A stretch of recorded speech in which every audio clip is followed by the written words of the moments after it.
अज्ञानिमोहान्धितमोऽपिहाभ्यां विवेकिवैराग्यनिधिवृताभ्यां विश्वेशतत्त्वं प्रतिबोधिकाभ्यां नमो नमः श्रीगुरुपादुकाभ्याम्। ॐ स्वस्ति न इन्द्रो वृद्धश्रवाः स्वस्ति नः पूषा विश्ववेदाः स्वस्ति नस्ताक्षर्यो अरिष्टनेमिः स्वस्ति न बृहस्पतिर्दधातु। ॐ शांति शांति शांति। प्रणाम भगवान। ईशावास्योपनिषद नवनीतम और प्रवचनकार हैं भगवान दंडी स्वामी श्री हंसानंद सरस्वती जी महाराज। और आज का शीर्षक है भगवान अस्थि भांति प्रिय रूप से सारे संसार में भगवान ही समाया है। अस्थि भांति प्रिय रूप से सारे संसार में भगवान ही समाया है।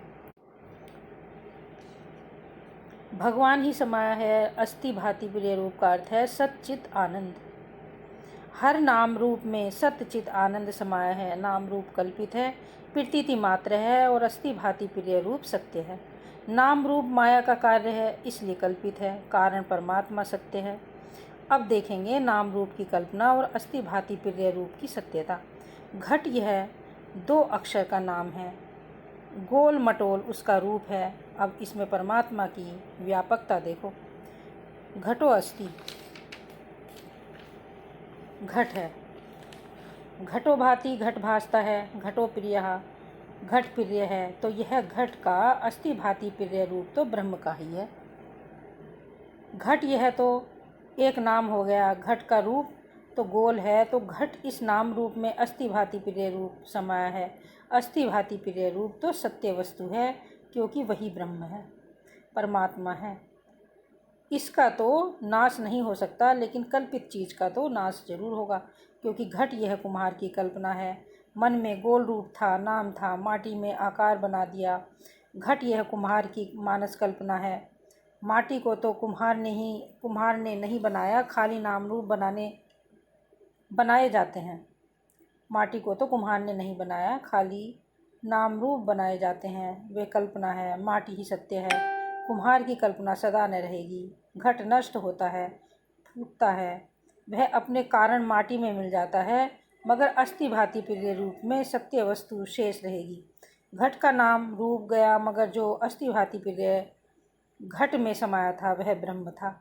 ब्रह्म का नाश तो हुआ नहीं, अस्थि भांति प्रिय का नाश तो हुआ नहीं, वह पृथ्वी में समाया है।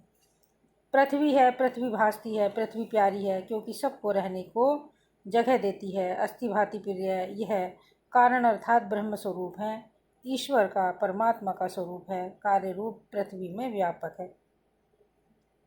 पृथ्वी की उत्पत्ति जल से होती है, अतः जल कारण और पृथ्वी कार्य है। तो कार्य होने से पृथ्वी अपने कारण जल में लय हो जाएगी। पृथ्वी से जल 10 गुना ज़्यादा है। पृथ्वी जल से उत्पन्न होती है और जल में रहती है। महाप्रलय आने पर पृथ्वी जल में लय हो जाती है। पृथ्वी का नाम रूप समाप्त हो गया, क्योंकि पृथ्वी कार्य है, कारण जल ही शेष रह गया। अब जल में ईश्वर परमात्मा की व्यापकता देखो। जलम अस्ति, जल है। जलम भाति, जल भासता है। जलम प्रियम, जल प्रिय है, क्योंकि तृषा मिटाता है, इसलिए सबको प्यारा है। तो ये अस्थि भांति प्रियता ब्रह्म की है, जो कि सर्व जगत का कारण है, जिसमें माया ने ये नाम रूप बनाए हैं। जल की उत्पत्ति अग्नि से है, इसलिए जल का कारण अग्नि सत्य है। कार्य होने से जल अग्नि में कल्पित है।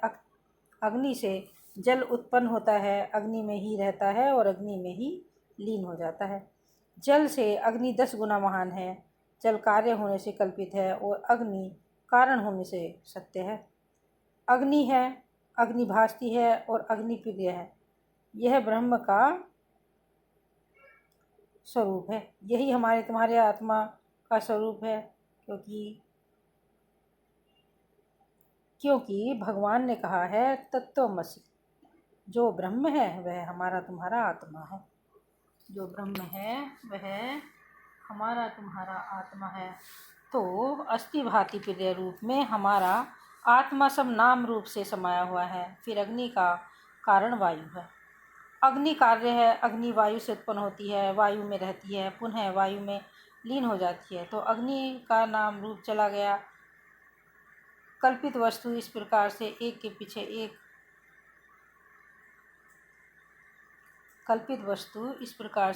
पीछे एक समाप्त होती जा रही है। अस्थि भाति प्रिय रूपम तो सत्य परमात्मा ही है, उसका नाश नहीं होता। अस्थि भाति प्रिय रूपम तो सत्य परमात्मा ही है, उसका नाश नहीं होता। वह तो वायु में है। अब वायु है, वायु भासता है, वायु प्रिय है। तो अस्थि भाति प्रिय रूप में अविनाशी होने से, कारण होने से हमारा आत्मा या परमात्मा वायु में विद्यमान है। वायु की उत्पत्ति आकाश से होती है। वायु कार्य है, आकाश कारण है। वायु आकाश से उत्पन्न होती है। वायु आकाश से उत्पन्न होती है, आकाश में रहती है, आकाश में ही लीन होती है। वायु का नाम रूप समाप्त हो गया। अब कारण रूप आकाश में अस्थि भाति प्रिय रूप से परमात्मा समाया है। आकाश की उत्पत्ति माया से, अज्ञान से होती है। अज्ञान, अविद्या, माया, प्रकृति, अव्यक्त, अव्याकृत, ये सब माया के ही नाम हैं। माया से आकाश उत्पन्न होता है, माया में रहता, फिर माया में ही लीन होता। अब माया रूप अज्ञान है। अज्ञान भासता है और अज्ञान ही अज्ञानी जनों का प्रिय भी होता है। निद्रा काल में घोर अज्ञान रहता है, सारा संसार अज्ञान में लय होता है। यह माया अज्ञान सारा संसार आदि कारण है। यह माया अज्ञान सारा संसार आदि कारण है। अब यह रात्रि रूप अज्ञान सब लोगों को प्यारा है, क्योंकि रात्रि में विश्राम मिलता है। निद्रा में संसार नहीं रहता है। संसार से तो लोग देखते देखते, खाते पीते, सुनते सुनते, चलते फिरते ऊब जाते हैं, तब सो जाते हैं। संसार जब दुखदाई लगता है, तब विश्रांति के लिए, सुख शांति के लिए लोग संसार का त्याग कर देते हैं।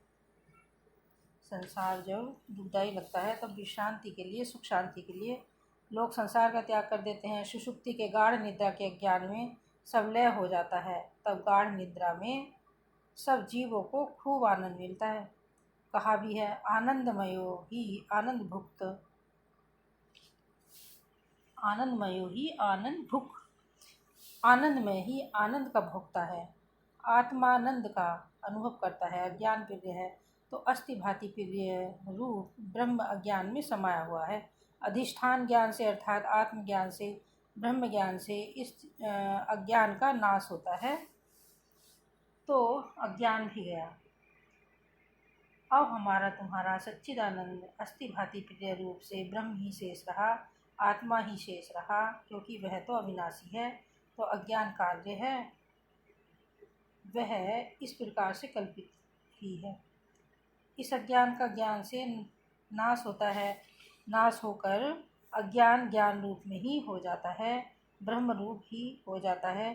जैसे सूर्य का उदय होते ही रात्रि का अंधेरा प्रकाश रूप हो जाता है। राम ज्ञान है, रावण अज्ञान है। अग्निबाण से राम ने रावण को भस्म किया, अज्ञान का नाश किया, तो अज्ञान रूपी रावण राम रूप हो गया। तो अज्ञान गया। ज्ञान स्वरूप सच्चिदानंद घन राम ब्रह्म ही शेष रहा। सत्यम ज्ञानम अनंतम ब्रह्म, यह ब्रह्म तत्व ही परम तत्व है। अनंत ज्ञान,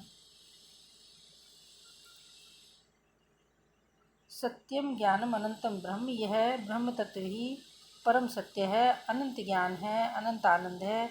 इस प्रकार ब्रह्म ही आधार अधिष्ठान है। और इससे अगला शीर्षक है, भगवान ब्रह्म से माया का प्रादुर्भाव कैसे होता है। ओम शांति शांति शांति। प्रणाम भगवान।